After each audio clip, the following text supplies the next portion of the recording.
Vou falar agora um pouco sobre o vulcanismo, que corresponde a um fenômeno natural geológico provocado pela lava que se encontra acumulada e é expelida do interior da Terra em direção à superfície. Tal processo se desenvolve pelo fato de ocorrer uma enorme pressão no manto, capaz de romper as camadas de rocha terrestre, desencadeando assim o vulcanismo. Esse material expelido para a superfície é responsável pela formação do relevo vulcânico, e esse fenômeno ocorre na maioria das vezes onde há um encontro de placas tectônicas. O material expelido dos vulcões vem em forma de magma e, ao ser resfriada, se transforma em rochas. Além disso, vale citar que o vulcanismo é um agente modelador do relevo, responsável pelo surgimento das montanhas e planaltos. Para esse experimento, iremos precisar de detergente, bicarbonato de sódio e vinagre. Primeiramente, adicionamos o detergente, logo em seguida o vinagre e, por fim, será adicionado bicarbonato de sódio. E em seguida o material será expelido para a superfície.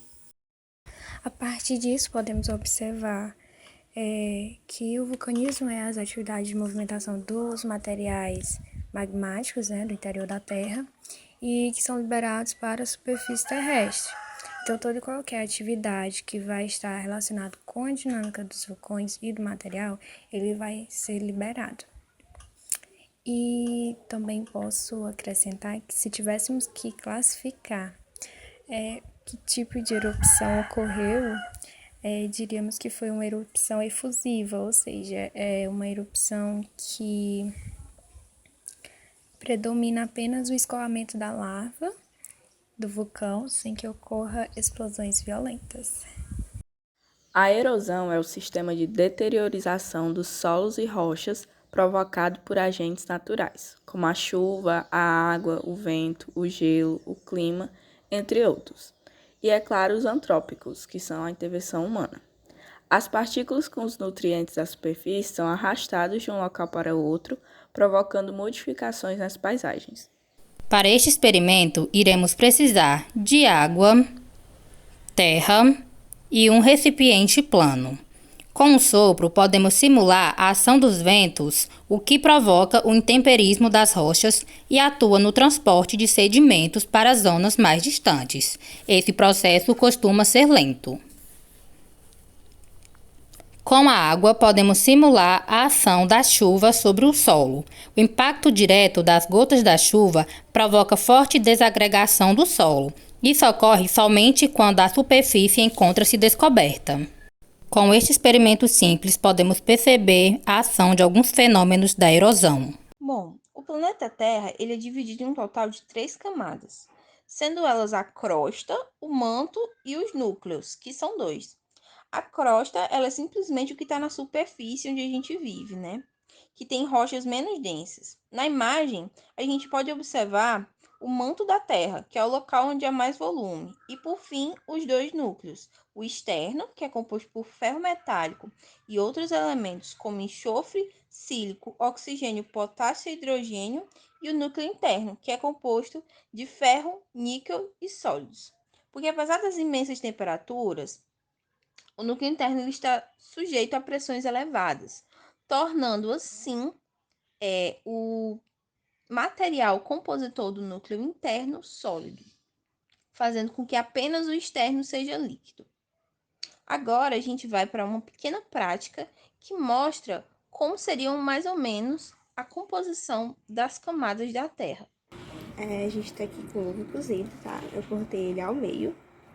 E aí, a gente vai poder ver mais ou menos como é que ocorre. Aqui, a casca do ovo seria a crosta terrestre, claro que sofrendo algumas ações das placas tectônicas, que, como vocês podem ver, tem algumas rachaduras, certo? Na casca. Mas, seria a nossa crosta terrestre, tá? Essa parte mais branca, que é a da clara, seria o nosso manto, certo? E a gema vai ser o núcleo exterior, certo? Placas tectônicas são grandes blocos rochosos semi-rígidos que compõem a crosta terrestre. A Terra divide-se em 14 principais placas tectônicas, as quais se movimentam sobre o manto de uma forma lenta e contínua, podendo aproximar-se ou se afastar uma das outras. A movimentação das placas resulta na formação de montanhas, fossas oceânicas, atividades vulcânicas, terremotos e tsunamis. O movimento realizado pelas placas tectônicas ocorre em virtude das altas temperaturas existentes no interior da Terra. O planeta Terra está dividido em 52 placas tectônicas, sendo 14 principais e 38 menores. Como exemplo de placas principais, podemos citar a placa sul-americana, a placa do Pacífico e a placa australiana. As menores podem ser exemplificadas como a placa do Ande do Norte, placa da Carolina e placas das Marianas. Para nossa primeira experiência, vamos precisar de um mapa, 2 folhas brancas, um lápis, uma borracha, lápis de cor e tesoura. Vamos fazer um desenho bem caprichado do mapa mundi, tentando valorizar o formato dos continentes. Vamos pintar os continentes e depois cortar. Agora, vamos tentar juntar tudo como se fosse um quebra-cabeça. Conseguimos perceber que os continentes se encaixam. Eles formam o antigo supercontinente chamado de Pangeia, ou seja, percebemos que com o tempo o movimento das placas tectônicas consegue alterar e modelar o formato dos continentes do nosso planeta. No segundo experimento, vamos conhecer melhor os movimentos que as placas tectônicas exercem. Vamos precisar de papelão, folha branca, cola, palitos, fita, caneta e lápis de cor. Vamos pegar o papelão e cortar em 2 pequenas placas. Da mesma forma, vamos fazer com o papel. Vamos colar o papel em cima das placas.